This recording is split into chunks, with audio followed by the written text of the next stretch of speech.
Yo, welcome in, man. Today is December the 29th. This is the ChrisBeCappinn Show. We are live, trying to make some money on this beautiful Sunday. Coming off a 1-1 day yesterday, I ended up taking Philly twice. First half, minus the 3 was a winner, barely a winner, especially after coming out slow out the start. But they did have a big second quarter. And then I took Philly full game as well. And Paul George made a couple of free throws in the last couple minutes. He went 0 for 2 or 1 for 3 or something like that in the last couple minutes. Got to get Maxey the ball. Paul George is not who we thought he was. So 1-1 day overall. jaXon gave out the over between the Heat and the Brooklyn Net, the Heat and the Hawks yesterday, which was a winner. And then the short list did pretty good. I know I like Bam. I talked about Bam over his points prop at the beginning of the show yesterday. That was a winner.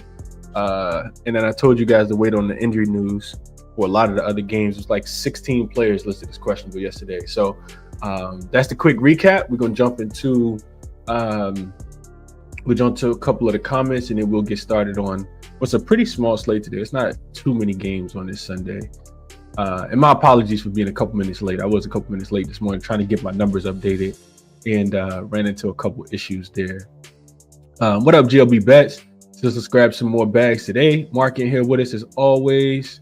This money making Sundays. That's what I like to hear. What up, G Herd? Jaden says slate yesterday was mad fishy, faded every single game. It was a little crazy. What up, Rain Beam? Marquise in here says he had a 4-4 night. Pistons came back down to earth. Yeah, the Pistons, they were a huge public dog yesterday. I stayed off of them, but didn't see that one coming. Didn't think Denver would win that way, but they needed a confidence boost and win for sure. What up, Charles? He's reminding people to hit the like. What up to my guy, Justin, always in here. Let's see. What up, Brian? He says, good morning, Chris. Great info on Thunder first quarter, first half yesterday. Weekends are tough. Let's find another angle, and our Lakers came through and good stuff. Yeah, the Kings, man, boy. Man, appreciate this comment from B Structure. He says, been watching for the last couple weeks. Great show. Appreciate that. Good morning, Tasha. All right, let's jump into it for today. D Phillip in here says, morning, fam. Big Smoothie in here as well. Andrew says, Shaden Sharp is nice. He's nice about once every 2 weeks. They don't expect the Portland Trailblazers to keep it up. D. Phillips, he went 5-0 in the chat yesterday. What up, Meryl? LJ in here with us as always. Blue Mamba says, what you think of Tristan da Silva points? Could he possibly get to 20? Man, I put the Tristan da Silva in the underdog entry the other night. Boy had 0. Had 0, man. We'll see, though. We'll see how it goes. What up, Jacob? Appreciate you for tapping in. Tariq in here this morning. Says, let's make Sunday good. Hopped on the Kings. Didn't work out. NFL was pretty good for him. All right, let's jump into it for today. We're going to start with jaXon as we always do. This morning, I was interested. Actually, yesterday I was interested. Probably should have pulled the trigger. Did not. Total dropped a lot. But I was interested in this Nets versus Magic total. And I already like the under. I don't care what jaXon was going to say, but I was hoping jaXon would back me up. The total has dropped a lot. We'll jump into the game in itself. But I asked jaXon about the total in this one specifically. So we got let me just make sure I got my start times right, because I think it's a matinee spot. Let me just double check it really quickly. 3:30 start time today in this game between the Brooklyn Nets and Orlando Magic. So I asked jaXon about the total specifically, and jaXon tells me. So you got key stats and trends first. Brooklyn Nets offensive efficiency. The Nets averaging 108 points per game on 45% shooting on the season, allowing 113 on 48.5% shooting. Recent form, Nets have gone under the total for their last 5 games, an average of 199 points in those contests. 3-point shooting, the Nets are shooting 37% from behind the arc, which is solid, but their volume has been inconsistent. Then you got the Magic, their offensive efficiency averaging 106 points per game on 44.9% shooting. Defensive efficiency, allowing just 103 points, ranking amongst the best defensive teams in the league. Recent form, the Magic have gone under for their last 5 games, average total of 202 points in those contests, with the average total of 202 points in those contests. 3-point shooting, the Magic are shooting just 30.7% from the 3-point line, which is one of the lowest in the league. Head-to-head trends, the Magic have won and covered the spread in the last 5 meetings against the Nets. With two of those games happening this season, the total has gone under in 8 of the last nine day games for the Nets have played against Eastern Conference opponents. So game context, both teams play at a slower pace, which contributes to a lower scoring game. The Magic in particular focus on defense and methodical offensive sets. Injuries and trades. The Nets are reportedly looking to trade Dorian Finney-Smith, which could impact the team chemistry. Meanwhile, I did see this yesterday.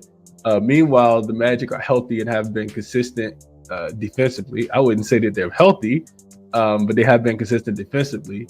Betting trends. The total has been set low at 204, reflecting the defensive nature of both teams in their recent trends towards the under. Given the stats and trends, the under 204 minus 110 on DraftKings looks like a strong play here. Both teams have been trending towards lower scoring games, and their defensive focus combined with the slower pace supports this. So jaXon still likes the under. I couldn't quite get there just because we've lost so much value on the game. But let's jump into it. So that's jaXon. I always tell you guys, if people are interested, definitely use that promo code ChrisBeCappinn with 2 P's and 2 N's. It'll get you 50% off whatever tier you sign up for over on jaXon. Not just sides and totals, but player props, injury updates. You can create charts. You can do so many different things with jaXon, and it definitely saves you hours and hours of research, especially with all the different sports going on right now. So check jaXon out if you guys have not. Let's jump into the matchup. We got Nets and Magic. Magic opened as a 5-point favorite. Then it quickly started to move to 5.5. And I wanted to get there with Orlando. I do kind of feel like they're the right side. Total in this one, like I said, open 209.5 is what I saw that, all the way down to 204. I hate losing. That's 2 possessions you're losing if you want to take this total now. And that's not something that I like to do. And I know it's still early on a Sunday, but knowing I already lost 5 points, not something I'm gonna sign up for. Real quick injury report, because that is paramount in this game, because there's some big names coming back. So Cam Johnson didn't play in that game, in their last game. The Brooklyn Nets scored a season low too in points in that game against the San Antonio Spurs the other day. I think they scored 86 points. Cam Johnson didn't play in that game. Ben Simmons didn't play in that game. He's going to be back. Cam Johnson's going to be back. And Cam Thomas is actually going to return. Both of those guys are listed as probable. Zaire Williams remains out. Bogdanovich remains out. Trent Watford remains out. And then on Orlando side, it's just the same thing. Paolo, Franz, those guys are out. Mo, of course, done for the season. So yeah, that's the injury report. As far as the head-to-head matchup, Orlando, I think jaXon mentioned it. They've crushed the Brooklyn Nets. They've won 5 straight. They've covered all 5. 3 already this season, with 2 of those games going up and over the total this season. Of course, those games there have Franz. Franz kills the Brooklyn Nets, but he won't be available in this game. Brooklyn has lost 3 of their last 4 games, 7 of their last 10. This is a 3rd game in 4 nights for them, with travel as well. And Orlando sitting in a nice spot. This is the last game of a 7-game homestand before they go on a nice little road trip. But this is the last of a 7-game homestand. You got back-to-back losses against the Heat and the Knicks. Also a 3rd game in 4 nights for them, but no travel, of course. So initially what I had written in my notes was Brooklyn team total under. And what I wrote specifically was, going through my numbers last night, was that Brooklyn is the worst offensive rated team over the last 5 games at just 101 points scored per 100 possessions in their last 5 games. Even with the current 2-game losing streak, the Orlando Magic are 4th in defensive rating and 4th in opponent turnover rate, 2nd in offensive rebounding, which is important because Brooklyn, if they're doing anything well right now, it's offensive rebounding. They're 3rd in offensive rebounding over the last 5 games. Those shouldn't be here in this game. They should not get a ton of offensive rebounds. Brooklyn is also taking a bunch of threes, shooting, just not making them. They're actually 8th in 3-point frequency, but 28th in 3-point accuracy. So they're getting them up, not making them. Cam Thomas will be back. Cam Johnson will be back. That'll be even more threes. Orlando, number 1 in opponent 3-point frequency and number 6 in opponent 3-point accuracy. Brooklyn isn't playing fast. They're 16th in transition frequency, 21st in points scored via transition per game, last 5 games. So I liked all of those things. Then I got to the other side of the ball and I started looking at Orlando's offense versus Brooklyn defense, and it kind of scared me off a little bit. Not enough to pull the trigger. I just didn't think the total would come down this far. So the only worry on the opposite side is that that I have for Orlando is that they turn the ball over at a really high rate, alarmingly high rate last 5 games. They're turning it over at the 4th highest rate. Orlando doesn't have a true point guard. They've been playing against really good defenses. Brooklyn is still a good defense, even though their offense is trash. So I don't like that at all, because not just that Orlando is turning the ball over at a super high rate, but Brooklyn forces turnovers. Brooklyn is actually turning their opponent over at the 4th highest rate over the last 5 games. Turning their opponent over at the 2nd highest rate over the last 5 games. So 7 is a big number with Orlando not having their key players. They have beaten up on this Brooklyn team. They are better than this Brooklyn team, but man, I've seen this offense just really dry up, man. Like really, really dry up at times. I'm talking about like 18-point quarter, 20-point quarter. Both of these teams play super slow. I guess if I had to make a play, especially with the spread moving, it probably would still be towards the under, but the turnover rate in this game is going to be super high. And the 3-point variance in the NBA, like, kind of scares me a little bit, if I'm being honest with you guys, as far as taking the total in this game. So real quick, I want to just see, because I updated my numbers after the games yesterday, and before I get to the comments, I just want to double check it real quick to make sure I'm not tripping. All right, so last 5 games, Orlando has turned the ball over at the 2nd highest rate, like I said. Brooklyn forcing the 3rd most turnovers, and the Brooklyn Nets are turning the ball over at the 2nd highest rate, and the Magic are forcing the 3rd most turnovers. So both of these teams should be able to get out and run off the other team's mistakes, like mental mistakes. Not having true point guards, with no Cam Thomas, with no Dennis Schroeder being there. So that alone could, potentially push this one up and over the total, with it being so low. But then again, like I said, neither team really, Brooklyn shooting a bunch of threes, but not making them. So I don't know, man. I think looking at the game on paper, Orlando, let me see. Orlando is sixth in transition frequency, pushing the ball off steals, which, like I just said, Brooklyn's been turning it over a lot. They're 10th in points allowed per 100 and 10th in points scored off steals. And the Brooklyn Nets, this is last 5 games. Brooklyn Nets doing a pretty good job. They're 4th in frequency, 7th in opponent points scored when they give the ball up off a steal. If we flip it, I just kind of feel like they both teams will be able to score off that. And I hope I'm making sense. If we flip it and look at Brooklyn's offense, they are not pushing at all as far as like transition, and they are terrible off steals. I'm sorry, they're not scoring off steals from their opponent. They are 27th in frequency and scoring the 2nd fewest amount of points off steals for themselves.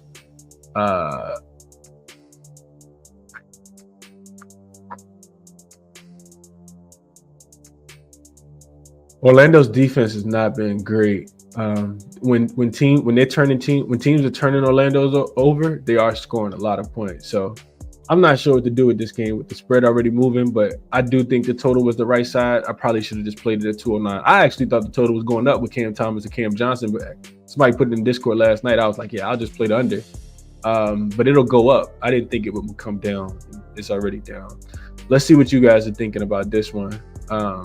Those are just my thoughts. I really wanted to get there with the under. Sometimes that happens, Andrew, on the last game of a Western Conference road trip. They had won 3 straight, covered all 3. Sometimes you just give your star player the 4th quarter off, man. Let's see. What are y'all saying about this one? What up, G421 says Atlanta cover again, gotta respect it. I don't know, man. Atlanta, we'll talk about Atlanta in a second. Jacob says he got under to 11.5 because I'm the CLV king. Mark Review says take notice of the Wizards. They play a little bit better. They're playing a little bit better, man. They have been covering too. Yeah, they have. I give you that. JLB Best says 2024 season trends towards the over when 2 teams are coming off games as underdogs and the home team is the favorite, laying up to 7. The over is 25, 12, and 1. This total is crazy low though, and I would agree. I like a 209.5 because both of these teams have been struggling to score 95 points. But like I said, the turnover variance here, the 3-point shooting variance here, scary. Damon says, Cam Thomas back today. Do we fade him or ride? Pause. He only played him once this season, getting 23. But every time they play, they have 20-point scores. I'm not sure what to do with Cam Thomas. I'm pretty sure he won't play 4 minutes. Haven't really been monitoring his ramp up as far as reconditioning goes, so I'm not sure what to do with Cam Thomas. The problem with Cam Thomas is that if you want to fade him, he's gonna shoot the ball 300 times, especially without Schroeder being there. I expect him to have the ball a lot, but how many minutes does he get in his first game back with Coach Fernandez? So not sure what to do with him, Damien. Don't have a strong opinion. Brian says, I like the Magic here. -7 can only look under, but it's close. Yeah. And I'm not even sure what Cam Thomas points is, if I'm being honest. Like, maybe that's probably should be something I look into as well. Did not look into Cam Thomas props at all. Open 4.5. Jacob says, I saw 5. What up, PZ? Says Kings just can't find the finish line. They couldn't find the starting line either yesterday. They were down. They gave up 40 in the first quarter after getting Mike Brown fired. They couldn't start well either. They just had a 1-point lead at halftime. Let's see. I'm interested in the Cam Thomas angle now that it's been mentioned. Let's see what his points prop is. Points prop sitting at 19.5 plus 105. I see right now. Hasn't played a game since November the 25th, so it's been a full month and 4 days since Cam Thomas played. Last game he played was in Golden State. He finished with 23 points. Sacramento the night before, 34 points. This season, let's see what he's done in the head-to-head matchups. He's actually scored 20 or more in both games so far. Well, only played him one time so far this season. Scored 24 points. Orlando is the second best defense in the NBA. They are number 13 against the shooting guard position specifically, which is what Cam Thomas plays. Never seen a shot he didn't like. His 3-point prop is listed at 2.5 at plus 135. The Magic are the 4th best defense against the shooting guard position as far as 3-point shots. The number 1 3-point defense overall. Yeah, I mean, if you're gambling, why not take it with Cam, right? Like I said, I wouldn't want to know his minutes though. He's averaging 33 minutes on the season, but not sure how many he's going to get in his first game back. Slow pace game. He could get hot, definitely go over, but I'm not sure. What up, Francis? Top of the morning, my guy. Remember last time going with Orlando, might put something on the over for real. A new elite HP. Let's get it back. I like it. Brian says Gogo Batadze rebounds. Not sure. Let's go look at it real quick. We can look at it, and then we can get over to the next game. I don't want to spend too much time on this game. Probably already spent too much. Let's look at Gogo Batadze rebounds real quick. So this is Outlier for people that are interested. There's a promo code in the description that'll get you 7 free days. You get a 7-day free trial using the referral code or the link in the description of the video. So let's look at Gogo Batadze, because Gogo has been hooping. He has been hooping for people that haven't been paying attention. Really don't got a choice. All the injuries they got, especially with big men. So I want to see Gogo Batadze last 5 games, and this was what his rebounds specifically. Somebody asked about. Brian asked about. So rebounds, you can see last 5 games, up and over in 3 to 5, 13, 14, and 11. You can also see that the Brooklyn Nets are a pretty good rebounding team, 5th best rebounding team against the center, 10th best rebounding team. So you don't like that as much. Let's go head to head. So the only time that he played in all 3 games, but his minutes probably weren't as high as it needs to. Let's see. Yeah, 6 minutes and 26 minutes. So 31 minutes. And if we just go back to last 5 games, looks like he's playing 28 minutes per game. So if we filter this out to Gogo Batadze playing about 26 minutes per game, let's see what that number is. So his rebounds are set at 10.5, which is a lot, but we expect a lot of misses with this super low total and low pace, and slow pace.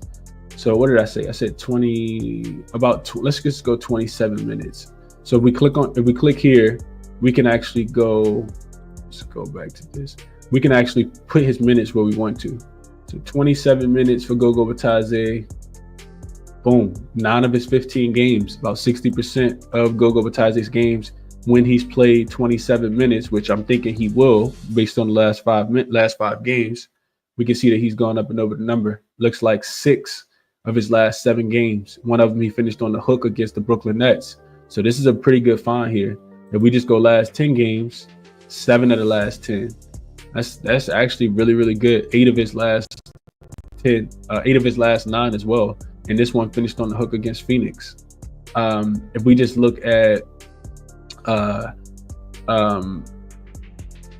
full season, like I said, it's 9 of 15. We can filter this down to home games only. He's 5 of 8 here. Last 10 games, 6 of 10. Last 5 games at the crib, 4 of 5.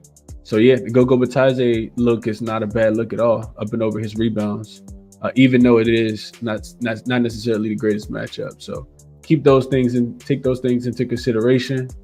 But with 30 plus minutes, and yeah, it's really just 26 minutes, 26 to 38 minutes. Gogo Batadze is up and over 60% of his 60% of the games.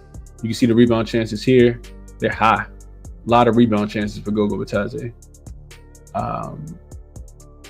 And when he's gone over, it's over. 14, 13, 14, 16, 13. So you love to see that. You love to see these 20 plus rebound chances as well. All right, not going to spend too much time on Outlier, but like I said, if you guys are interested, definitely check it out. Appreciate you, Brian, for shouting that out. And yeah, I don't mind looking into things like that. All right, let's jump back into it. Let's see. Stayed away, Andrew says. Gogo Batadze double for Big Smoothie. Savanta says, like the Nets here. Worst game on the slate B structure says, what do you think of Tristan da Silva points? Yeah, I think he could get 20. I'm just not betting on him because how poorly he played in the last game. He'll probably bounce back in this one though. Let's see. Silva over his points. Who said? Oh, I might have went the wrong way. Okay. All right. Let's see. Anything else on this one? I think that's it. All right. Let's Gogo Batadze double. Claxton under his 8.5 rebounds for Jacob. I agree, Bless Up, which is why I'm not taking the over. Not taking the under. So let's move over to the Atlanta Hawks and the Toronto Raptors. Total, so spread has stayed the same for the most part. 1.5, 1 is what it opened at. Looks like was consensus, and then it's still there. The total has moved though. It was at 235.5 when I first looked at it, all the way up to 239.5 now. So 4 points coming on the over here. This is a laundry list of injured players for the Atlanta Hawks. I'm sorry, for the Toronto Raptors. But we'll start with Atlanta Hawks. Dyson Daniels did not play yesterday. It didn't even matter. The Heat, I don't know where SDOT is, but the Heat are terrible, man. They're not a good basketball team. They only get up when they are supposed to, be playing against a terrible team. Man. I actually can't stand the Miami Heat. But yeah, Dyson Daniels didn't play yesterday. He was out with an illness. No idea whether he's going to play in this game or not. I'm expecting that he did travel with the team. Larry Nance Jr. is also on the list for game time decision. He sustained a right hand injury. And then we also got Onyeka Okongwu, who didn't play yesterday. Not sure if he's going to play today. So keep an eye on those injuries. Bogdanovich also on the injury report. So the Atlanta Hawks injury list is just as long. He didn't play yesterday. He was ruled out due to a lower leg injury. And then on the Toronto side, like I said, they got a laundry list of injuries. Bruce Brown he's been upgraded to questionable, could make his season debut today. Davion Mitchell, Jacoby Water, all of these guys are listed as questionable in this game, and Jakob Poeltl. So I don't even know how you play this one. The total getting bet up. Who knows if those guys even play? Maybe people don't think it matters because Atlanta defense can be so trash sometimes. But I kind of need to know if I see 12 players listed as questionable between two teams. I need to know who's playing. But anyway, as far as the matchup goes, first one of the season between the two teams. Atlanta's second leg of a back-to-back. They've won 3 straight games. They've covered 3 straight games after beating Miami last night. This does start the first of a long road trip for them. It's a West Coast road trip, but they went north first to Toronto. They got games against Denver, the Lakers, and the Clippers up next. Toronto, 2 days rest here. They've lost 9 straight games, failed to cover their last 2 versus the Memphis Grizzlies and the New York Knicks, and they play in Boston on Tuesday. So some things to kind of take into consideration. I don't want Atlanta in this spot, though. I know Toronto, I just said it. They're 1-9 straight up. I don't want them on the second leg of a back-to-back with just how wildly inconsistent this team can be. I looked at it yesterday. They're 2-3 straight up, 1-4 against the spread on the second leg of back-to-backs this season. Also 4-1 to the under for whatever reason. So offense doesn't play as well on the second leg of back-to-backs. The Raptors, we know that they can be super feisty. In a spread like this, you do need them to win the game. But I think the line's kind of telling that they are, just getting 1 point after losing 9 straight games. The Raptors are 11-3-1 against the spread as a home dog this season. That's 78.6%, 10-5 to the over as a home dog. That's 67%. And this season, I was looking at, shout out to my guy, GLB Bets in the chat. I was looking into some seasonal stuff last night when I was handicapping this game. This season, unrested teams coming off a win. So this is for Atlanta. Unrested teams coming off a win that also had to travel are just 13-21 straight up, 14-20 against the spread in the next game. It says to take Toronto straight up or against the spread because the spread is so small. I also looked into this season. Teams are 0-2 straight up and against the spread when having to play in Toronto on the second leg of a back-to-back. The Toronto Raptors got the Kings up out of there earlier this season, and they got the Pacers up out of there. Smoked both of them early in this spot.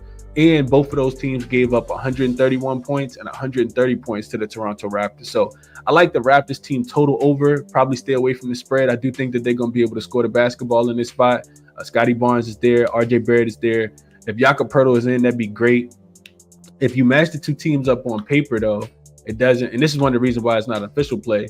If you match the two teams up on paper, it's not the greatest look here. Like if this happens, you kind of need the game to be played with pace if you think Toronto's going to win the game. And I do think if Toronto's going to try to play with pace. They are 5th in pace on the full season. Last 5 games, Toronto is 2nd in pace. So they are pushing the pace. I do think that they should be able to score in this spot. Here's the thing with Toronto, though. Toronto is a team that can't shoot the ball. They're actually number 1 in rim frequency, but they're not scoring at the rim. 24th in rim accuracy. This is last 5 games. They're not a great 3-point shooting team. About 13th, but I feel like on the full season, they're actually shooting the second fewest threes and they're bottom 10 in 3-point accuracy as well. Last 5 games, they are, you could say, 13th in both. Shooting 40% from the 3-point line. Frequency, 40% of the shots coming from 3 and 37% of the shots going in from 3. You kind of need them to make some threes in this spot. Maybe they can get hot because we know for the Atlanta Hawks, that's what they do the worst of. It's defending the 3-point line. 30th, back to being the worst 3-point, allowing the most threes and allowing the second highest 3-point percentage. So you need Toronto to be able to knock down some outside shot. I think that they should be able to in this spot. They don't push pace a lot, which is weird in my opinion, because I feel like Toronto should play a lot faster. Last 5 games, to 22nd in frequency, 27th in points scored in transition per 100 possessions. So you don't like any of that. But I do think Toronto should be able to score in this game. I'm heavily leaning towards Toronto. Have not pulled the trigger, but I think that they're the right side in this one. Let's see what you guys are thinking. Maybe even just, like I said, a team total over. It didn't look too much in the player props at all in this one. G. Harris says, hold on, no. GLB says Toronto here. Okay. G. Harris says this seems like a spot to hammer the Raptors. Okay. I like it. Hawks in the over for Wayne Wick. Justin likes the Raptors, plus 102 when he bet it. Okay. Scotty over his points for Jaden. I can see it. Remember, we'll look at RJ. I'll pull RJ up in a second, but RJ typically goes crazy at the crib. Grady Dick over his rebounds for Jacquees. GLB Best is rested home dogs off of road losses. The dog continues to cash. I'm gonna pull this up so you guys can see this as well. Shout out to GLB Best. Let's see. Mark says Heat second night. If back-to-back 3 games, 4 nights. I'm on Toronto. I think he means Hawks, but yeah, like it. Brooklyn under. We done with that game. LJ says Jalen Johnson is a beast. Just take his PRA. He does everything. We'll look into this as well, LJ. I'll go on that. Mark says he likes Toronto. I like Toronto here too, man. Brian says I like Atlanta here, but this is the kind of game they come out flat. So maybe it's first half. We'll look into that as well. We'll look into all of it because I do want to find the angle here. B. Philly says Jalen Johnson under his 37.5 points plus rebounds and assists. Raptors are top 10 in preventing points, rebounds, and assists to the small forward position. So some pushback. Okay. PZ says back to the well with Trae Young over his 11.5 assists. Hawks on the money line for Sheed. So a lot of conflicting stuff here, which makes sense. Lightbearer says top of the morning. What up, bro? Hope all is well with you. Jakob Poeltl is questionable, B structure. He is listed as questionable. He says if he plays, he likes the Raptors. Small lean towards the Raptors. Total over for B Spoody. Jakob lines are open, so probably. Yeah, we could say that, but I mean, how many times we see a guy? LeBron lines was open yesterday too, right? He didn't play. They'll pull those lines real quick. AC, could tell you kind of new here. No such thing as a lock. That little emoji you got right there is not a real thing, but I hate to see that if I like the team that and somebody else like them as well. Sometimes it's enough to keep me off, but I do like the Raptors here. RJ points and move on. Andrew says. Jacquees says Trae Young over his points. All right, let's jump back into it real quick. I want to go through a couple different things. So first one was this system right here that GLB Best is talking about. I want to get into this real quick. So I'm gonna share.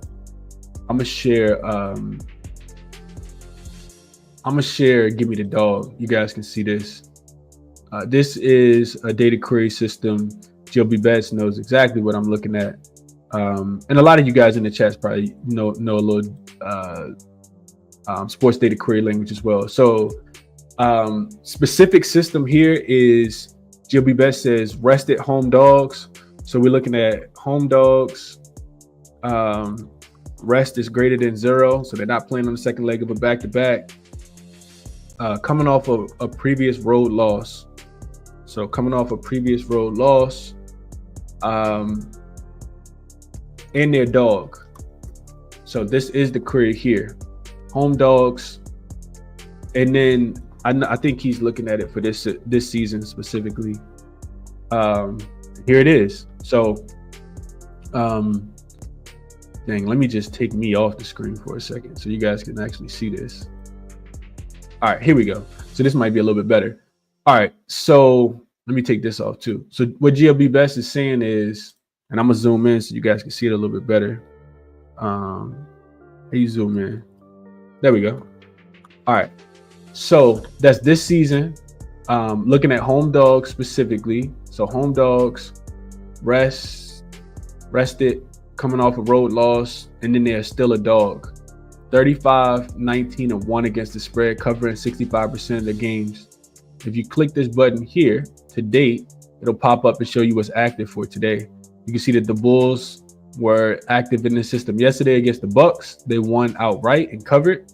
The Hornets were active in the system yesterday, covered because that line ended up moving to 14.5. They ended up losing by 12. 13.5. They ended up losing by 12.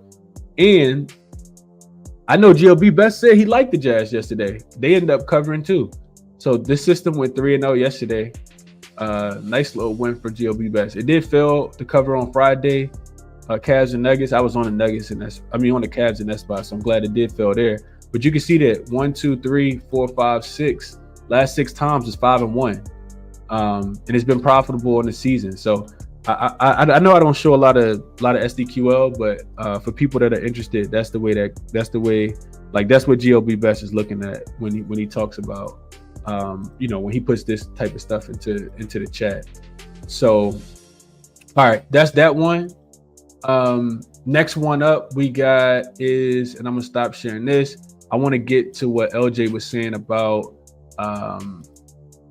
Jalen Johnson, because we got some conflicting stuff about Jalen Johnson. We also got an under for Jalen Johnson in the comment section as well.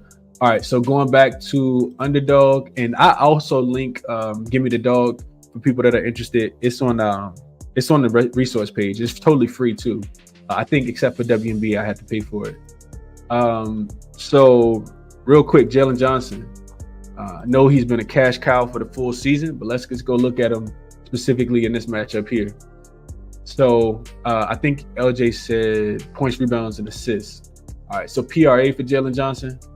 All right, let's start with grand scheme of things, looking for the full season. I always also like to start by looking at the movement up here. All right, I think this tells a story. So 3:39 a.m. Eastern Standard Time, this opened at 37.5. And you can see that it went up a little bit to 37.5. Then at 6:05 this morning, went back down. 6:08, the market said, whoa, let's push it back up, 37.5. Now it's being bet back down as of about an hour and 15 minutes ago, back down to 36.5. So some conflicting trends, some conflicting battles in the market per se. But let's look at Jalen Johnson. So on the full season, you can see he's played in 30 games. This line is high now with 36.5 points, rebounds, and assists. So he's only cashed in 43% of the games so far this season. And we can filter this to just road games.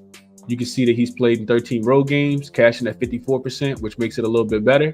Take the road games out, only 43%. We can also filter this to days rest, right? So on the second leg of a back-to-back, Jalen Johnson has played in 4 back-to-backs. He's only gone up and over this number one time for points, rebounds, and assists.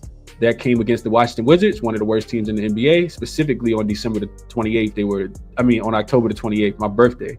They definitely were one of the worst teams in the NBA. Wizards still one of the worst teams in the NBA. Don't get it twisted, even though they took the Knicks to the wire last night in overtime.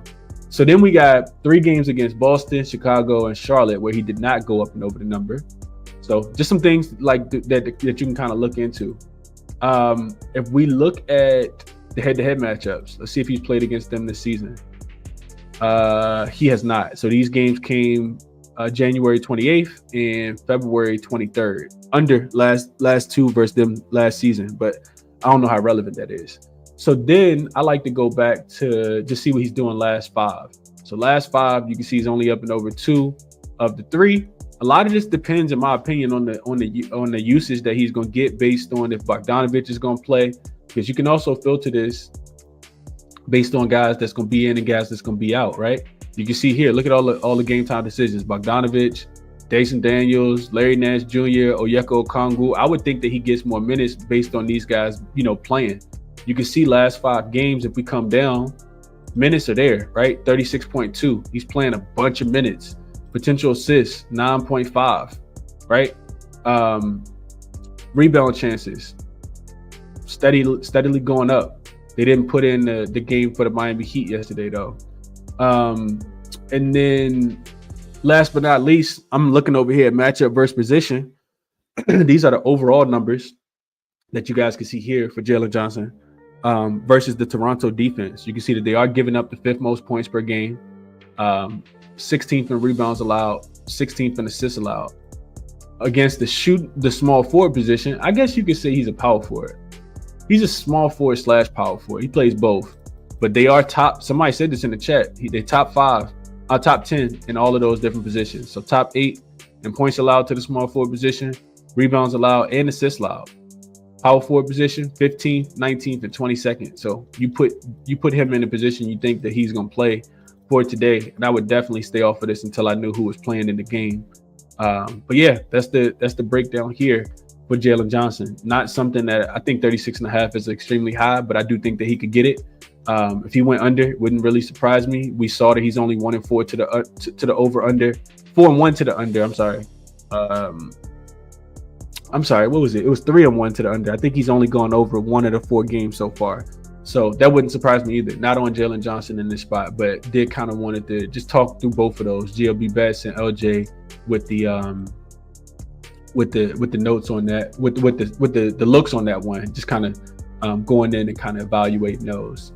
So, all right, enough of this. Let's go back and get into the next game. I like Toronto, though. I do like Toronto. It's probably going to be team total over, or if it's not team total over, it'll probably be them plus the 1.5. Like I said, the Raptors have lost 9 straight games. All of a sudden, they're only getting a 1.5. I do think the books think that they're live to win the game today as well. So those are my thoughts on the game. Let's see what you guys are saying about that. She said Brown was on his BS yesterday. They didn't need him, man. They didn't need him. Mike Brown. The Kings didn't have Mike Brown, so the Lakers didn't need Brown. They gave up 140 after firing their coach yesterday. Boy, Kings are terrible. Let's see. This is for 2024. I figured that. All right. Big Smooth says he was on the Jazz. You heard say he had the Jazz yesterday too. Man, I wish I was on the Jazz yesterday. Who finna stop him? No. I mean, we just saw the numbers, Charles. We just saw the numbers. Rebounds and assists for Trevor instead. Potentially there. I can see it. What up? Brian says he got the Rockets last night. That's the game I'm really interested in. That's the game I'm really interested in. We're going to talk about that game in a second. I think the Rockets are the right side, too. We'll get there in a second. Justin says, Chris, not for nothing, but why not rarely play dogs money line? I love plus money. I'm with you, Justin. I love it. I love it. I love it. I love it. If I played it, it would be plus the – I would take the 1.5 just in case the Atlanta Hawks, just in case the Raptors won the game by 1. We've seen some really, really close spreads. The Minnesota and Houston one stands out to me the most because granted, Houston ended up losing the game outright as a 1-point favorite the other day. They just it's just really closely contested, man. I see some of these spreads coming down to what the number is. So if I'm getting the 1.5, I'm taking the 1.5. I think Jay might have taught me that. Brian says he likes the Raptors as well. I wanted to talk about RJ Barrett at the crib, but I'm not bringing that back up, so it's cool. Real quick, just looking at RJ at the crib. Always talk about how he plays so much better in Toronto. Now he gets a Hawk team on the second leg of a back-to-back that, can really, really struggle. RJ Barrett points are listed at 20. It opened at 24.5. Looked like it's down to 23.5 now. He has scored. He's averaging 25 in his last 10 games. He's up and over the number in 6 of his last 10. I like to look at RJ specifically at the crib, though. So home games this season, he's up and over 8 of the 12 games that he's played. 67% hit rate. I'm adding RJ over his 23.5 points to my short list. Like I said, I'll monitor it because they got 37 people on the injury report. But RJ up and over his 23. This number feel like it's a little bit low. 23.5 points for RJ. Last 2 games at the crib against the Knicks and the Bulls, 30 and 32. Love to see it. Love to see it. This game's going to be played with pace. Both of these teams are playing very, very fast. And to put some numbers to that, Toronto 5th in pace on the season. Atlanta 2nd in pace on the season. Last 5 games, Toronto's been playing a little bit slower, 22nd, but Atlanta's still playing 2nd in pace. And I do expect Toronto to push pace in this game with an Atlanta team on the second leg of a back-to-back. So I'm writing down RJ up and over his points prop. Atlanta is 25th in points allowed to the shooting guard position, 23rd in points allowed to the small forward position. So whatever position you want to put RJ at, I think he should be able to get there today. Honestly, you can put him at point guard. You play a little bit of that too. So yeah, I like RJ over his points at the crib. All right, that's enough on that game. Let's keep it moving. Way too much time on the game. Let's go to Pacers and Celtics. Line was opened at 12. Come down to 11.5 now. Got to start with the injury report in this one because it's always Joe Mazzulla always BSing us, man. So Drew Holiday is questionable. He didn't play in the last game. Porzingis is questionable. Didn't play in the last game. Nembhard is off the injury report. He did not play in the last game either. And Obi Toppin is listed as questionable in this game. He could return even after he sprained that ankle. He rolled his ankle really bad in that game against OKC. He did miss the last game. So Indiana could potentially get some reinforcements back here. Obi back, potentially. Nembhard, we talk about Nembhard being vital. He might be the glue for this whole entire team, honestly. Just his ability to be able to make shots and, like be their best defender, perimeter defender. Ben Mathurin got a little bit of work to do on the defensive end. He probably need to get a little bit stronger too. But neither here nor there. If these guys are all in and Porzingis and Drew Holiday are ruled in, I think it's an under spot for sure. Nembhard helps the defense a lot more than he helps the offense. I think Drew Holiday and Porzingis in, looking at some advanced numbers last night, we also see them help the defense a lot. The Boston Celtics defense are astronomically better with Drew Holiday and Porzingis in. So I'm gonna kind of monitor that from that perspective. I do agree with the spread coming down. I want to share one thing with you guys real quick too. I'll get to it after I finish this breakdown. But as far as spot wise, not a good spot for the Pacers. This is 5th game in 8 nights for them. They've had couple back-to-backs in the last week. Boston, 3rd straight home game for them. They've had at least 1 day of rest in between their last 4 games. So they're a much more rested team in this spot. But Boston does not cover back-to-back games. I'm going to pull that up for you guys and show that to you in a second. Indiana, 5-2 straight up, 4-3 against the spread in revenge spots this season. On the opposite side, the Celtics are 3-8 against the spread when they're facing the team they've already beaten this season. We know that this team gets extremely complacent. Did they need a confidence boost to win in their last game against Indiana? Absolutely. After losing 2 straight games and back-to-back and 3 of their last 4 games before playing Indiana the other day, they also caught Indiana on the second leg of a back-to-back with travel after losing to the Pacers, and they didn't have Nembhard or Obi Toppin. Man, the Celtics blew the doors off of him. Jaylen Brown had a season high, I think 44 points, 40 points, something like that. Had 4 steals. Like, he was doing everything for this team. We bet on Tatum to go up and over his rebounds at 9.5. He got there at halftime. I don't think the same thing's gonna happen in this game. So I'll wait on the news if I really want this. If I really want to get there with the Pacers, I want to see what happens with Obi. Wait on the Porzingis and Drew Holiday news, because the numbers should move in favor of more towards Boston, in my opinion, if those guys get ruled in. But I do think it's a nice bounce back spot here for the Pacers. Not to say that they're gonna win the game, but I think that they can cover. So real quick, I want to show you guys what I was looking at with Boston. What I was looking at when I was looking and just trying to find some trends. I haven't been that big on trends this season, but I want to show you guys this real quick. So I'm gonna go back to Give Me the Dog, share my screen, move myself over in the corner. And I want you guys to see this. This is this season.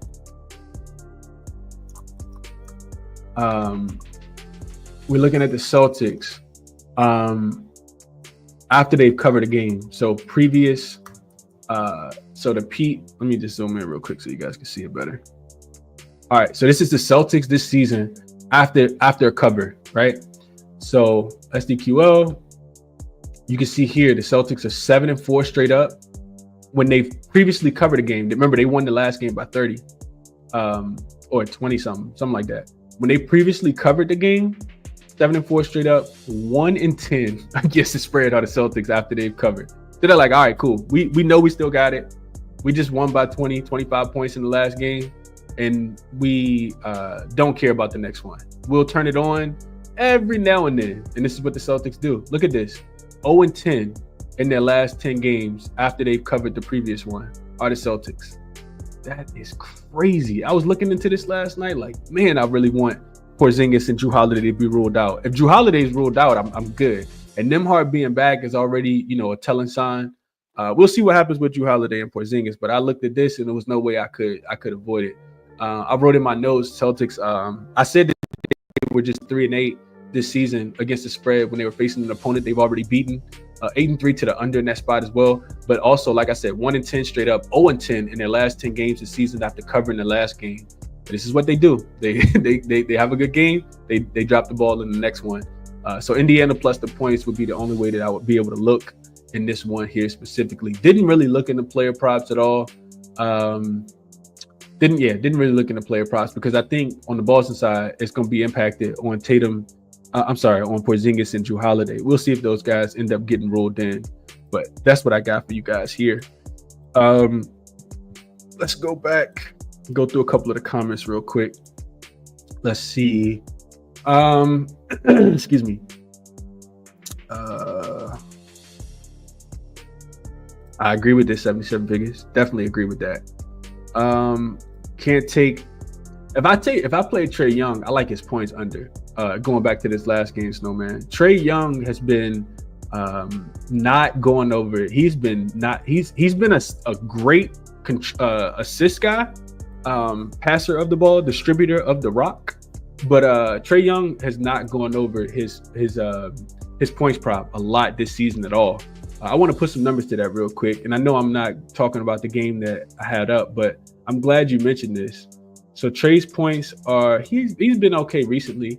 2 of his last 3 games. He listed at 23.5, open 23.5, went back down. It got bet down to 22.5 this morning at 6:05, back up to 23.5.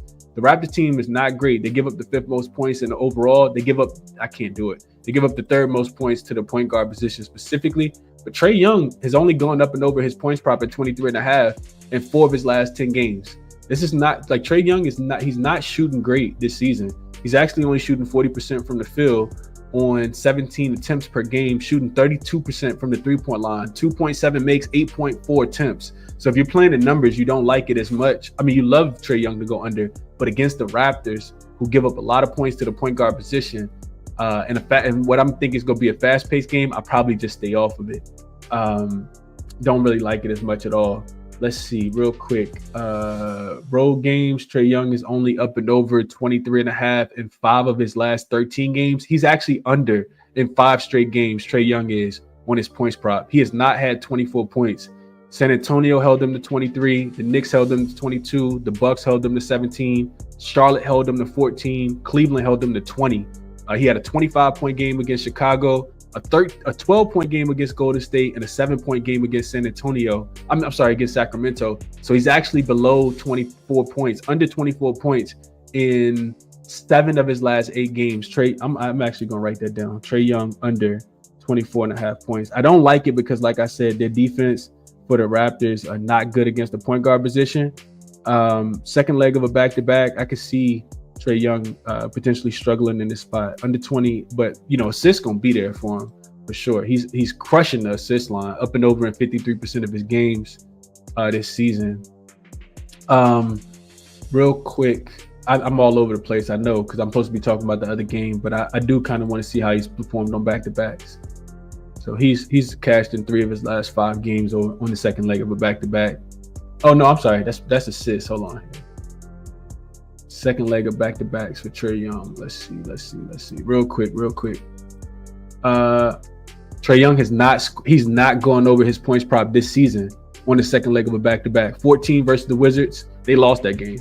2 versus the Celtics. I think he got hurt in that one. 14 versus Chicago. 7 against Sacramento. And just 14 against Charlotte. So Trae Young under his points prop makes a ton of sense in my opinion today. Like I said, I don't like that the Toronto Raptors are giving up the 3rd most points to the point guard position. No, that does not make me feel good. Maybe if all the other guys get rolled in, I'm definitely adding Trae Young 23.5 under on my short list though. Shout out to Snowman in the comment section. Celtics smash spot again. She says, don't like it. Don't like it. Says he took Tatum over his points and Miles Turner under on his blocks for this game. 77 figures is similar to the Celtics last Sunday in Orlando. Are they in holiday mode? Pacers plus the 11.5. Only way I'm looking at it. LJ says, does Boston even care about this game? Hard to determine what Boston cares about. I would say no, though. GLB Best says, I have a dope system on the under and over. Hate when that happens. Gotta pass. Stephen says, this is the only one I'm on. This is the one I'm on Indy. Last game I was on Boston trifecta. They smacked them. This time I want Indy. Like it. Mark says Boston is like a box of chocolates. You never know what you're gonna get. Shout out to Forrest Gump. Life's like a box of chocolates. Philly says Derek White under on his points and assists. Still like Tatum rebounds, Jamrock says. Okay. I need to see what happens with Porzingis. I don't play it earlier. Jacquees says Tatum over his rebounds. It's been cashing. That's one of the reasons why I liked the last game. Snowman says Tatum has been a rebound beast. Literally the only team he can't get blocks on, Andrew says. Not sure what he's talking about. Brian says Pacers plus 11.5 and under 233. Back to back Celtics don't care about covering. Just whoop them boys. I agree with that. What up, Prestigious Prodigy? Hot TV Grid says Celtics 1-10 win margin. The Bookie Killer says Pacers plus the 11. Let's see what else. Andrew Nimhart has been covering lately. He himself has been helping a lot. Trey is ice cold, PZ, on the road. He absolutely is. Ben Mathurin, 2 assists, been cashing. Brown over his points again. Tatum rebounds over for D Bookie. All right, let's keep it pushing. Indiana plus the 11.5. Waiting on the injury report though. Indiana plus the 11.5 for me would be the way that I'm looking to play that one. All right, let's go over what else we got next. It's a short slate. I know it's only a couple more games. We got the Grizzlies and the Oklahoma City Thunder. This line is coming down. We got 3 more games, I think. So we got Grizzlies and Thunder. Lines coming down. Open 7.5, down to 6.5. So money coming in on the Grizzlies to cover in Oklahoma City. And the total is up. 228 is what I wrote in my notes yesterday, up to 230 now. So jumping into this one, we do got some key injuries. Ja Morant has already been ruled out on the Memphis side yesterday. And then Brandon Clark also listed as game time decision. Santi Aldama is listed as out. That left ankle sprain that happened, I think, 2 games ago for him. Marcus Smart is out. Vince Williams Jr., no GG Jackson, of course. And then on the OKC side, I'm going to wait on the injury report here. We know that they had a couple guys who were listed out yesterday that could potentially make their return today. Of course, the second leg of a back-to-back. They got Cason Wallace game time decision, Lou Dort game time decision, Alex Caruso game time decision, and all of those mean a ton to me. So looking at the matchup, this Oklahoma City team is really, really good. Not that the Memphis Grizzlies aren't. Memphis is actually 8-2 straight up, straight up and against the spread in their last 10 games. But OKC's owned the head-to-head matchup. They've actually won 5 straight. They've covered the last 4 of the 5 in the head-to-head matchup as well. We know Memphis was depleted last year though. They were, trotting out their G League team last year with all the injuries they had. So Memphis 8-2, like I said, straight up and against the spread. They've won back-to-back games versus Toronto and New Orleans. So two pretty poor teams there. By 29 points and 8 points. Second straight road game for them of at least what's going to be a 5-game road trip for the Grizzlies. This is a 3rd game in 4 nights for them as well. Oklahoma City, 9-1 straight up, 7-2-1 against the spread in their last 10 games. Second of a road home back-to-back, of course. They beat Charlotte yesterday. Also a 3rd game in 4 nights for them. They're 7-3 to the under in their last 10 games are the Thunder Buddies. So when I was looking into the game yesterday, couple things I wanted to kind of point out trend-wise. OKC is undefeated on the second leg of a back-to-back. They're 5-0 straight up, 3-1-1 against the spread when they're playing unrested this season. They're plus 12 in point differential on the second leg of a back-to-back. So, like the back-to-back hasn't meant too much to them. But like I said, they do got a couple guys listed on the injury report that, in my opinion, are important. We know that this is the number 1 defensive team in the NBA. I love the Thunder because I love how hard they play on defense every single possession for the most part. The Memphis Grizzlies 3-4 straight up, 5-2 against the spread as a dog this season. So not only have they been covering, they've been winning the game outright. I went in and I looked at this game from a Ja Morant on-off the floor perspective. And the first thing that stood out to me was the defense for the Grizzlies and the point differential being scored. So with Ja Morant on the floor this season, the Grizzlies are averaging 120 points in those possessions and giving up 109. So they're plus 11 in point differential with Ja Morant on the floor. With Ja Morant off the floor, they're scoring 3 less points, 117, and they're giving up 1 less point. So 108. They're winning the game still by 8 points. They're plus 8 in point differential, almost 8.5 points in point differential. 117 and 108 is 225, right? 225 is what they're scoring with Ja Morant off the floor. Against the Thunder, I don't think that they're going to be able to score the ball as efficiently. So the first thing that stood out to me was under. That's where I wanted to go to. I'm happy I didn't play it because the total is actually on the move up.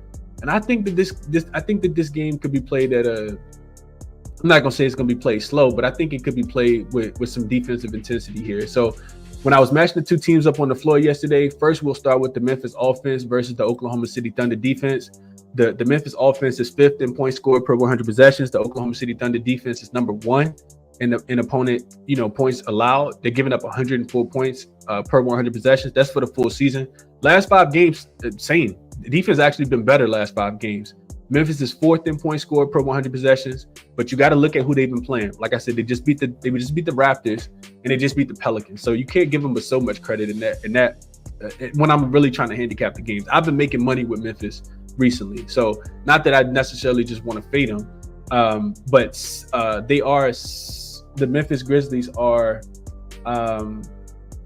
4th in points scored per 100 possessions last 5 games, 5th in effective field goal percentage. OKC number 1 and number 4 in points allowed and opponent effective field goal percentage.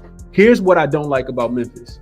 Memphis is turning the ball over a lot. They're 24th in protecting the rock over the last 5 games, 16.5% turnover rate. That's problematic because OKC is 2nd in turnover rate for their opponents. They're turning teams over 17.9% turnover rate. Memphis is getting a lot of offensive rebounds. They're 2nd in offensive rebounds. Oklahoma City, 15th, so about middle of the pack in allowing offensive rebounds. OKC also sending teams to the free throw line at the 5th highest rate. You don't like that as much either. When I go through the shot zones, Memphis is shooting a bunch of threes as of late. They're not really, they are attacking the rim. They're 9th in frequency, but 18th in accuracy. They're not really shooting. They shoot a ton of threes as of late. They shoot the ball from everywhere, but they're shooting a ton of threes as of late, and they are making them 49% from corner 3, which is 3rd, 42% from the above the break 3, which is 5th. Overall, they're 2nd in 3-point accuracy. Last 5 games at 44%. The Oklahoma City defense is 3rd in above the break 3 frequency, 4th in above the break 3 frequency, 3rd in above the break 3 accuracy. So I am expecting, OKC to be able to slow down this Memphis offense. I think so. The other thing that we know Memphis like to do is they like to run, right? 2nd in frequency last 5 games as far as transition, 4th in points scored via transition. Oklahoma City don't give up a lot of transition buckets. 2nd in frequency, 3rd in points allowed via transition buckets. So I do think that I think that Memphis offense is going to struggle to score the basketball in this spot specifically, even with OKC being on the 2nd leg of a back-to-back. Even though they like to play fast, I think OKC is a really great defense for that. OKC's offense and Memphis defense. So Memphis defense feels a bit underrated to me. They're the 2nd best defensive rated team over the last 5 games. And on the full season, we don't talk about it a lot because Memphis scores the ball so much, but they are the 4th best defense on the full season. 108 points is what they're allowing per 100 possessions. Memphis, like I said, last 5 games, this is 2nd best defense. So you got the 1st best defense and the 2nd best defense. I think the game goes under for that reason. OKC's offense is middle of the pack. They're 15th in points scored per 100 possessions, 5th in turnover rate as well, which is great. OKC doesn't turn the ball over. Important because Memphis forces the 7th most turnovers. So I don't think that Memphis is going to be able to get out and run off turnovers. We look at where OKC shooting the ball from is in the paint, 5th in frequency, 10th in accuracy. Memphis is great there. They're 3rd in opponent paint point accuracy. So they're not giving up a lot of points in the paint. OKC also shooting a lot of mid-range shots, 5th in mid-range frequency, 6th in mid-range accuracy. And the Memphis Grizzlies defense, 10th in opponent mid-range frequency, 6th in opponent mid-range accuracy. So I do think that Memphis is going to be able to play defense in this game. When I look at, OKC in the half court, their offense is nothing special in the half court. They're just 16th in half court points scored per 100 possessions. Memphis, number 2 in giving up points there. OKC, as far as pushing pace, 14th in frequency. They are scoring. They're 2nd in points via transition bucket. Memphis is allowing teams to push pace actually at the 3rd highest rate. But Memphis is also doing a pretty good job of getting back in transition defense, giving up the 12th fewest points. So I like under. I think everything aligns with under, especially with Ja Morant potentially not potentially. He's already ruled out. I do think that this is a game that I didn't want to quite get there with Memphis plus the points, just because while I think that they can cover the game, I don't like that they turn the ball over so much. That kind of sticks out to me when I was looking into it. It's like, man, Memphis been turning the ball over that much, and they haven't even played a really strong schedule. Memphis schedule been kind of weak in my opinion. I just want to double check that real quick. Let me see who else they've been playing against. I know I mentioned the Pelicans and the Raptors. Pelicans, Raptors, they played the Clippers and lost. They played the Hawks, they played the Warriors, the Lakers. I mean, I don't know. Lakers playing a little bit better. The Warriors suck. They beat the Warriors by 51. They beat the Hawks. Lost to the Clippers. I kind of feel like this is the under game. The only team I see on here that plays defense is the Clippers, and that was the game that they went under. Pelicans defense is trash. Raptors defense is trash. Clippers defense is good. They went under, and they were at home. Atlanta defense not good. Warriors defense not good. Lakers defense actually been playing really good. And they went that game went under as well. So I like under. I think under is the right play here. Let's see what you guys are thinking about it. Didn't cap it from a player prop perspective. Do want to see. I am gonna wait and see what happens with Lou Dort, Cason Wallace, and Alex Caruso though. Like I kind of want to see what happens with those guys. Let's see. Memphis plus the 6.5 for D Bookie. Sean says he grabbed the +7 with the Grizzlies and that +7.5 on DraftKings. I think 7.5 is a tad bit too many points, but I think I like under a little bit more. Plus points, Memphis first half. I like the plus 6.5, Brian says. So a lot of people willing to fade the Oklahoma City Thunder here. Okay. Ja out, Jalen Wells. Snowman says. Ja Morant out. I'm liking Jalen Wells points over Snowman says. Okay. Jamrock says Thunder still salty when we beat them by like 60 a couple seasons ago. Isaiah Hartenstein should eat on the boards. I don't know how much he should eat, Jamrock, because I'm looking at OKC and I'm looking at Memphis. Memphis has been a really good rebounding team. Like I said, Memphis is actually, nah, you're right. About 18th in rebound rate, opponent offensive rebound rate. But Memphis is doing a good job of getting the offensive rebounds. They're actually second. So you don't like that if you love OKC. Second in the full season, second last 5 games as well. Memphis is do a really good job of offensive rebounding the basketball.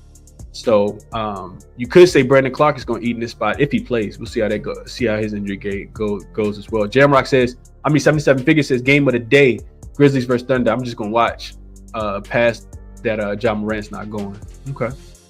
Fading Desmond Van, lackluster performance. This should be a great game if both teams were healthy. I agree with that, OJ. Arguably the best 2 teams in the Western Conference.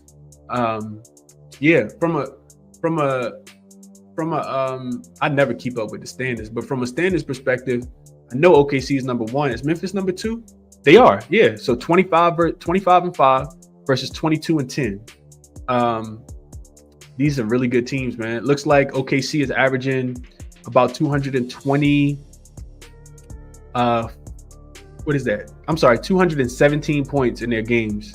They're averaging 115 and giving up 103. 103 in today's NBA is crazy though. Like we got to take our hats off to the Oklahoma City Thunder. Their defense is so good. Boy, they've won 10 straight games in a row. If you take out that game that they lost against the Bucks in the Cup game, 10-0 wins, 10-0 streak right now. They're plus 11.7 in point differential, and Memphis is right behind them. 22-10 straight up. Only 8-6 on the road. But 22-10 straight up. They're plus 10.3 in point differential. They've won 8 of their last 10 games. So this absolutely should be a good game. Looks like they're averaging 124 points and giving up 113. So that's what, 237, about 238 points in their games. But like I said, Memphis against good teams, good defensive teams. And one other thing, I think I looked into this as well. I looked into real quick. Shout out to LJ for pointing this out. I'm gonna go look at this real quick. So if you got a clean in the glass subscription, it's like $5 a month. If you got a clean in the glass subscription, you can actually go in and look at 4 factors or shooting or play context or any of those things. And you can filter these teams to when they are playing against their opponent defensive rank. So I can go in and specifically look at Memphis when they play against a top 10 defense. Memphis, when they're playing against a top 10 defense, are a plus 5.7 in point differential. They're scoring 113 and they're giving up 107. That's 220 points. That's another reason why I like the under. That tells me that if Memphis plays against a strong defensive team, they can still play defense as well, even though the other team play defense. They're actually number one against really good defensive teams. We can also filter this to them being on the road. I'm not going to pull this up, but just take my word for it. Memphis on the road against good defensive teams, minus 6.6 in point differential. So scoring 108.7, but only giving up 115.7. That's 223 points, man. I think that this game is going to not reach 230 points. I think that this is an under spot here. That's what I was looking at. Memphis and OKC under 230. I think it's a defensive game, man. Also, we can also go in here and look at the Oklahoma City Thunder when they're playing against a top 10 offensive rated team. And OKC is a plus 10 in point differential, scoring 117 and giving up 107. That's 224 points again. Giving up 107 points against the top 10 defensive rated team. They're actually the number one defense against top rated offenses. Top 10 rated offenses, OKC's defense is giving up 107.6 points per 100 possessions. I think it could be a Grizzlies team total under. If we filter this to just at home, because I got it on both right now, OKC against the top 10 offensive rated team at home, plus 13.2 in point differential, scoring 118, giving up 104. Defense gets even better at home against top 10 rated offenses. Boy. Memphis team total is 111.5. I don't think they get there. I do not think they get there. OKC's team total is 118.5. I don't think they need to score that many points. We'll see how it goes, though. Shout out to LJ for just triggering this thought in my head. B. Felly says he likes Jaren Jackson Jr. under 6.5 rebounds. Looks enticing. He's averaging 7.7 chances against OKC and only 10.7 on the year. Okay.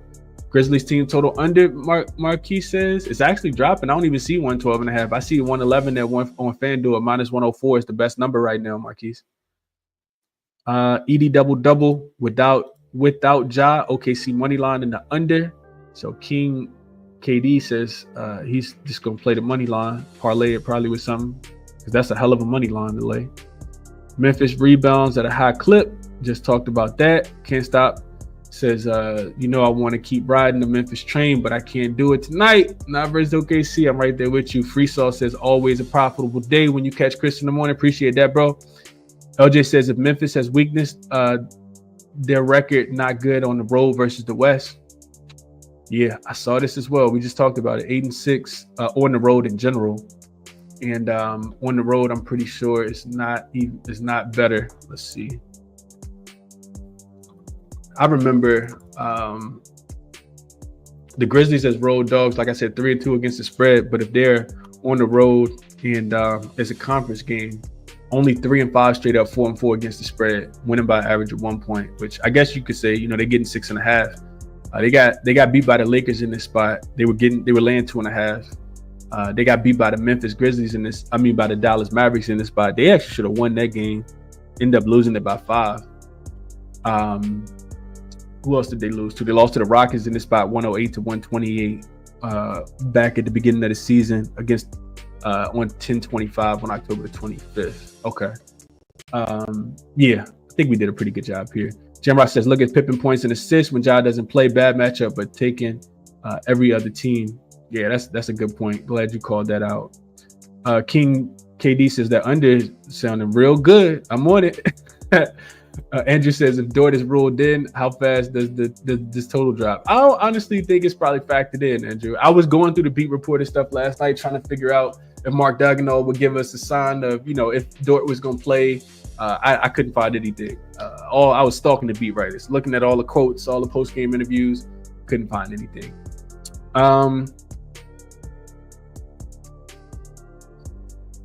Jamrock says back-to-back affect OKC defense. I just talked about it. No, it does not. They are great on the second leg of back-to-backs. They're plus 12 in point differential. So I just talked about the Thunder giving up, what did I say? 104 points, 103 points per game this season. Best defensive team in the league. 103 points is what they're giving up per game. If they're playing on the second leg of a back-to-back, they give up 104 points. So they give up one more point even though they're unrested. 104 points in 5 games so far this season. If they're playing on the second leg of a back-to-back at home, though, it's happened 3 times. They're giving up an average of 110. But really, that was because the Clippers scored 128. So they held the Hawks to 104, held the Blazers to 99. Neither one of those teams are comparable, in my opinion. And I do think this game is going to be played a little slower. So we'll see how it goes. But those are my thoughts here. Thunder spread smash. Okay, we'll see how it goes. Let's go over to the next one. We got the Heat and the Rockets. Like I said, this was actually probably my game of the day. I didn't bet it. Didn't think the line would move, though, if I'm being honest. I did not think that this would touch 8.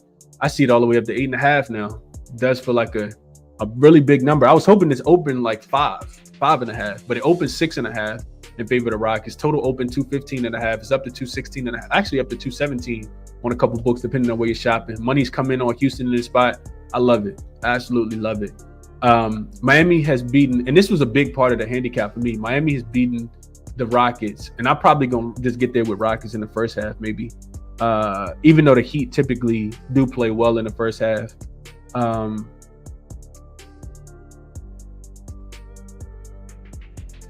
This first half number is probably like, what, 4.5 probably. Rockets have lost to the Miami Heat 8 straight games. 8 straight times have the Miami Heat beat the Houston Rockets. Both times last season, they covered both spreads. You got to go all the way back to November the 27th, 2019, way before COVID, to find the last time that the Rockets actually beat the Miami Heat. The Houston Rockets had Tyson Chandler, PJ Tucker, Daniel House Jr., Russell Westbrook, and James Harden. That's the last time. Ben McLemore was coming off the bench. Austin Reeves, Thibodeau, Cephalosha, if people remember him. Isaiah Hartenstein was probably a rookie. It's been bad, man. It's been really bad for the Rockets. That's the last time they beat these guys. So with them laying such a big number, because they've been dogs in all of these games as well, with them laying such a big number, and they open in that, that in that way. And then I think about how Miami, how the Rockets lost their last game with Anthony Edwards hitting that game winner. I just instantly thought that this was a really great spot to back the Rockets in. You got a Miami team on the second leg of a back-to-back, of course, 3rd game in 4 nights, last of a 3-game road trip for them. Tari Easton is listed as questionable. Dylan Brooks is also listed as questionable. The people betting the game don't care about any of that. They still have already put money in to push this up to 2.5 points in favor of the Houston Rockets. Jimmy Butler is going to miss this game as well. I think this is going to be the last game that he's going to miss. Looks like Josh Richardson is listed as game time decision as well for the Miami Heat. I was going through and looking at some stuff for the Miami Heat side of things yesterday. I thought they were in a pretty advantageous matchup yesterday against the Atlanta Hawks, because the Atlanta Hawks are not good at bat, like not that great and not that consistent. But like I said, the Miami Heat just not a team that you can really trust, especially if Jimmy Butler's not out there. Offensively, they really struggle. It's like they have Bam Adebayo for defense. He helped the defense out a ton. And then they got Tyler Hero for offense, and that's about it. But I'm going to talk a little bit about the Miami Heat, I'm going to talk a little bit about the Houston Rockets 3-point defense.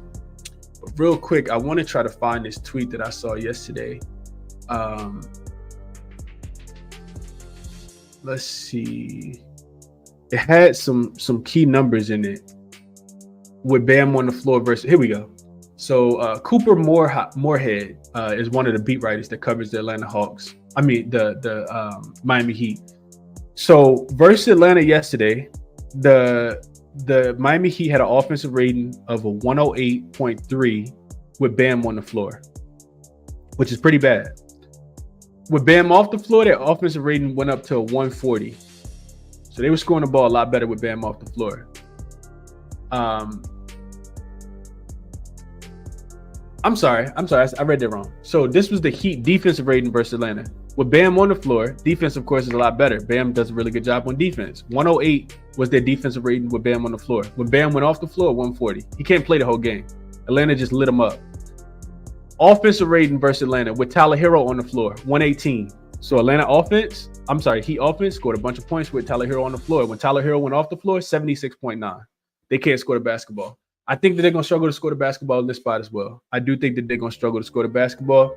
I know that they're coming off a loss, probably going to be super motivated. I don't want to lay this many points with the Heat. We know that they can be really, really feisty at the crib. This is the second game back home versus it, being the first game back home and the second leg of a back-to-back the other night. But I do think that they're the right side in the game.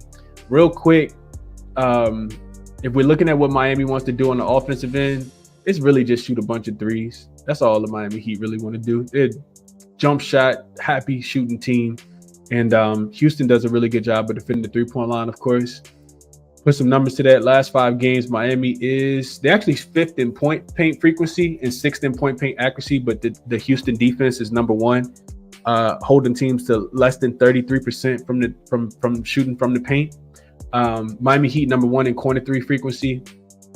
The Houston Rockets defense has been pretty poor against the three-point shot. I thought it had been a little bit better. On the full season, they're second in three-point accuracy for their opponent, second in opponent three-point frequency, and ninth in opponent three-point accuracy. So they've been the top 10 against the three-point shot overall. Last 5 games, however, they're actually bottom 10. So you don't like that if you like the Houston Rockets. I kind of think that they'll do a much better job of getting out and contesting these shots, especially if Dillon Brooks comes back. Miami playing super slow, 25th in frequency. The Houston Rockets best transition defense in the NBA last 5 games, and best transition defense in the NBA in general over the full season as well. So I think that Miami's going to struggle to score the basketball. If I look at pace, Miami's 26th in pace on the full season, Houston 7th in pace over the full season. Last 5 games, Houston playing much slower at 18th. Miami playing the second slowest pace. Last 3 games. I'm sorry, I said last 5. I meant last 3. As far as Houston, 5th in points scored per 100 possessions, number 1 offensive rebounding team last 5 games. And they're doing a lot of work in the paint. 7th in rim frequency, 6th in rim accuracy. So you love to see that. Miami Heat are not doing a great job of defending the rim. They are forcing teams outside, to shoot other shots. 4th in rim frequency, but 24th in rim accuracy. So I do think Houston should be able to score the ball in the paint, at the rim. Miami also really poor in transition defense, 28th in points allowed per 100 possessions in transition. So I do feel like this is a spot where I do feel like this is a spot where Houston should be able to get out to a pretty big lead. Houston defensively at the crib, we know that they turn up. First half, I think for Houston is the right side because I missed the full game. You can get a 4.5 right now, -110 on Caesars. I think that's going to be my play for this game. Houston Rockets first half, after losing 8 straight games, 9 of their last 10 against this team, I think they are right side. I think they are the right side. Let's see what you guys are thinking. I agree with this, JR. He said Thunder, a young team, they can hoop all day. The book says Rockets -8. Miami has system plays if they lost previous game by 8+.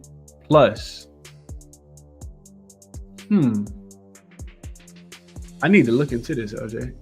Did they lose by? Yeah, I know they didn't cover the spread yesterday. So let's look at the Heat. Previous margin.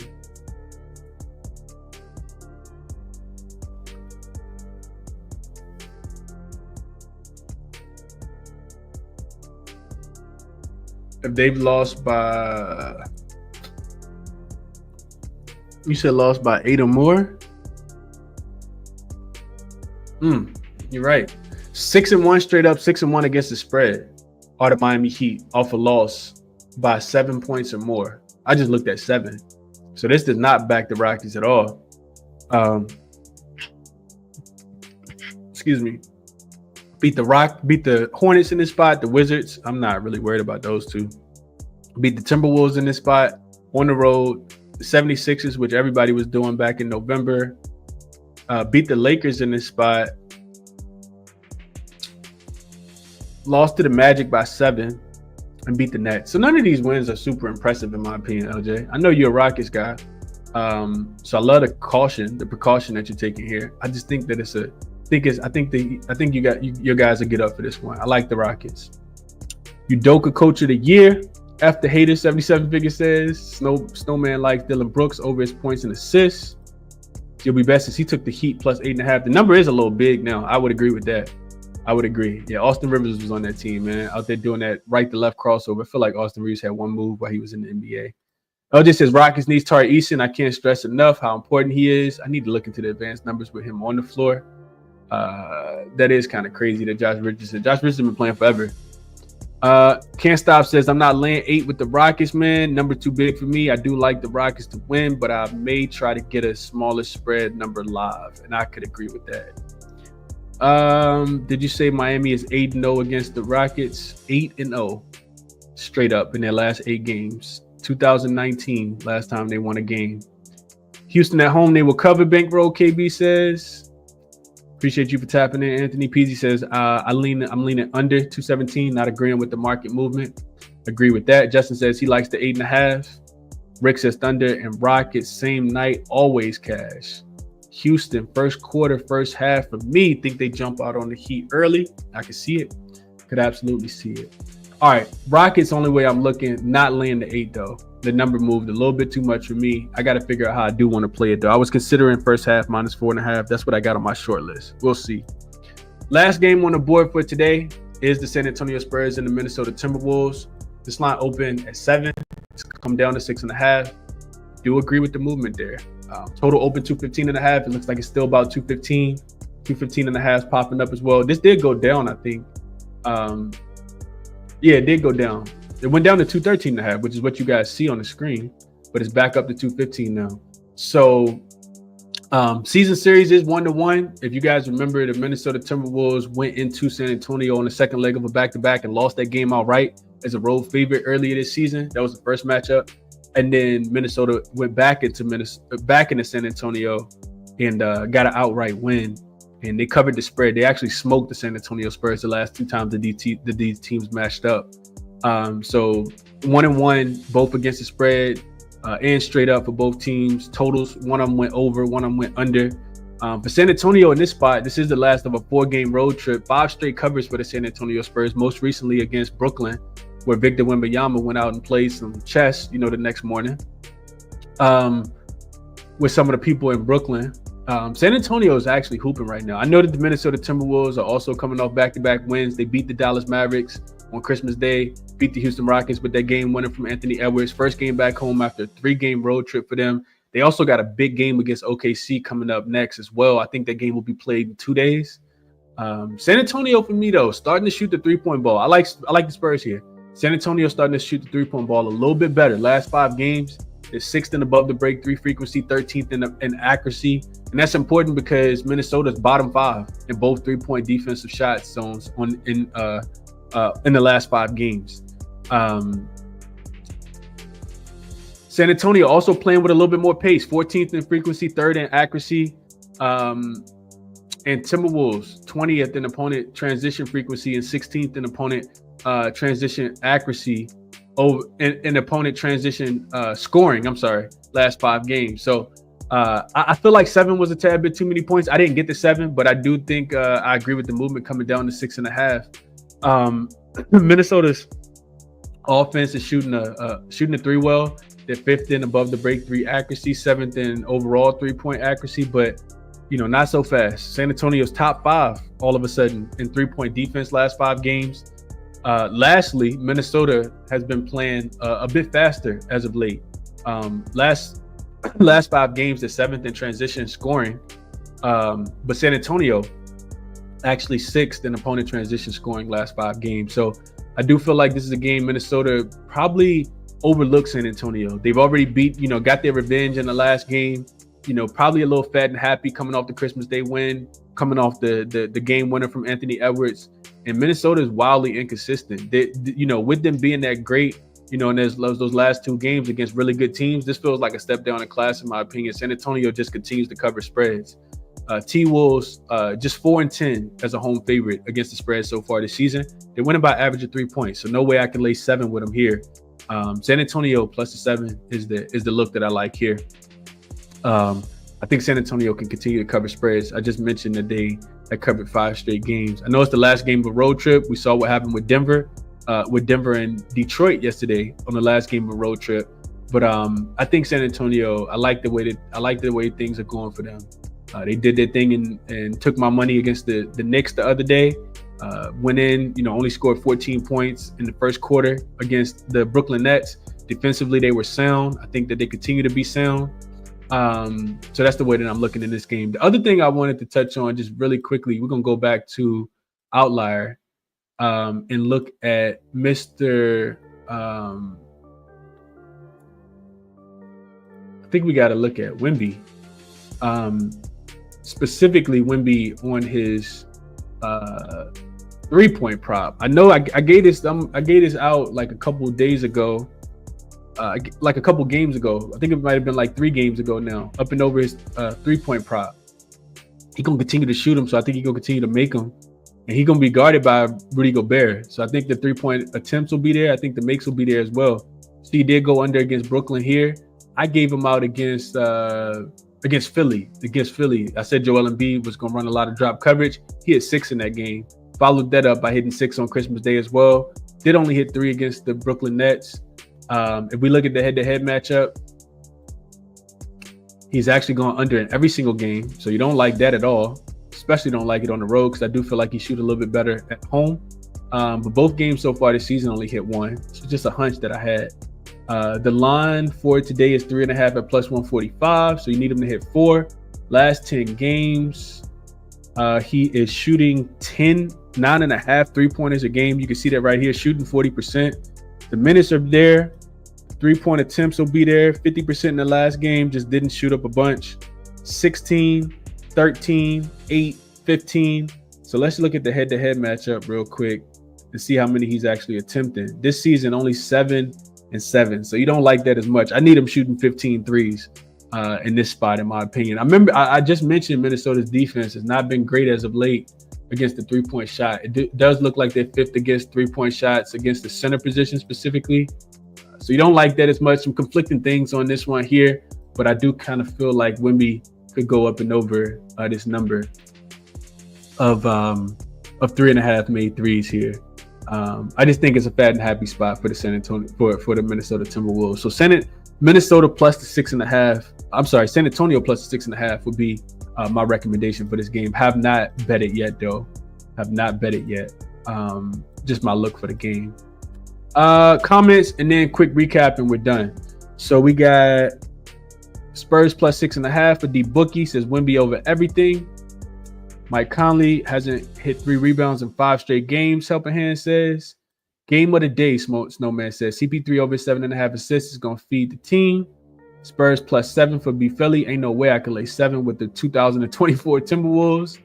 Brian says first quarter full game for the Spurs. Wolves struggling to guard the 3. Gotta go look at Wemby threes. I just pulled that up, Anthony. Rick James says I'll take the 7'5" man with the points in my pocket. PZ likes DiVincenzo over 9.5 points coming off a great game against the Rockets. G421 says San Antonio plus 6.5 and under 215. Rick James says yes sir. Wemby is on a different level right now. Minnesota first quarter, Spurs be starting off shooting bad. King says I think it's actually the opposite. I think we see the San Antonio Spurs actually start off a little bit better and Minnesota struggle out the gate, and then they probably get it together as the game goes on. I actually lean towards San Antonio first half too, but I'm probably not gonna play both. GR says need Wemby chest props. Sohan over his points and rebounds for Sirtwin. No idea. Didn't really look too much into it. Anthony says Wemby 4.5 threes plus 340 on FanDuel. It's Sunday. We've seen crazier things happen. Wemby blocks, no man. I didn't look into it. I know Wemby's been throwing everything though, so couldn't talk you off. We know Rudy Gobert is not the highest IQ offensive player, so Wemby might be throwing that shit all the way back to France today for real. But we'll see how it goes. Maybe I'll look into it a little bit later after the show. Wemby has been crushing his blocks line though. I have been paying attention to that. I've seen him get double blocks on back-to-back plays. I'll write that down and look into it a little bit after the show. But we've been on here for almost an hour and a half, man. I appreciate you guys for tapping in and rocking with me today. Let's get into a quick recap. We done went over everything. And I'm gonna get this written up. Any lines change? Not too much. That Brooklyn line total just keep coming down. All right, so let's get into a quick recap. I hope this is helpful for you guys. Y'all let me know if this is helpful doing a show like this. When I have time on Sundays and Saturdays, I don't mind. I've been doing it over the week as well recently. But if I have time, I don't mind. Y'all let me know if y'all enjoy the structure of the show being this way, just going a little bit slower. And let's get into top plays. So going back to the first game, let me just share this with you guys so you can see it as well. Going back to the first game, Brooklyn and Orlando. I can't quite get there with anything right now. 203.5 is too low. Remember, I talked about the turnover and both teams potentially being able to get out and run in transition. Not laying 7 when they opened at 5 either with the Orlando Magic. Think that they are the right side in Cam Thomas. First game back though. Not sure what his minutes are going to be either. Atlanta, Toronto, 240.5 now. Jesus, that's a lot of points. I like Toronto though, plus the 1.5. The spread not moving at all. Haven't played it because I'm waiting on the injury report. Toronto team total is probably 120. Half of 240 is 120. 119.5. Let me just double check it.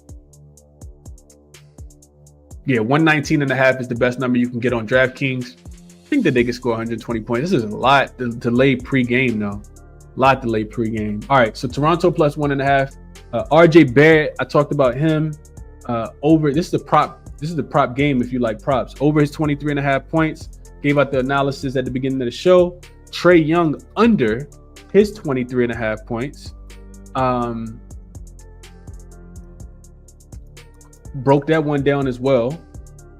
Moving over to the next game, we got Indy plus 11.5. Waiting on the news for Porzingis and Drew Holiday and Obi Toppin.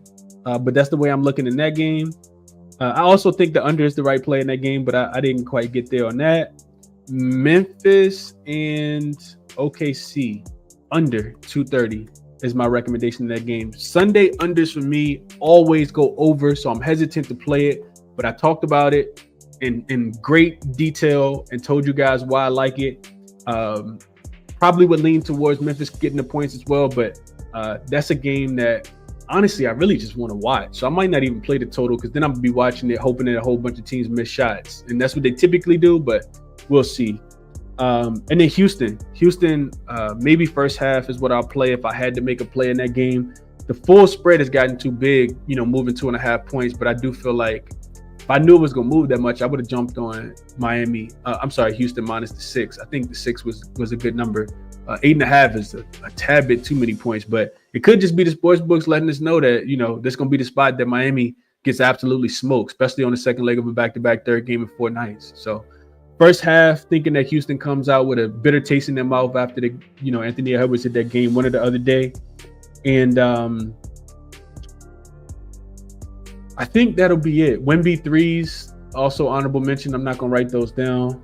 But yeah, tons of way to get paid today. Remember, it's Sunday, so, tread lightly. Tomorrow we got 8 more games. I'll get into those later today when some of the lines start to pop out. And I hope the show was helpful for you guys, and hope you catch whatever it is that you're betting. I appreciate everybody for tuning in. Resources are here. Talked about jaXon at the top of the show. Remember, jaXon what did jaXon like today?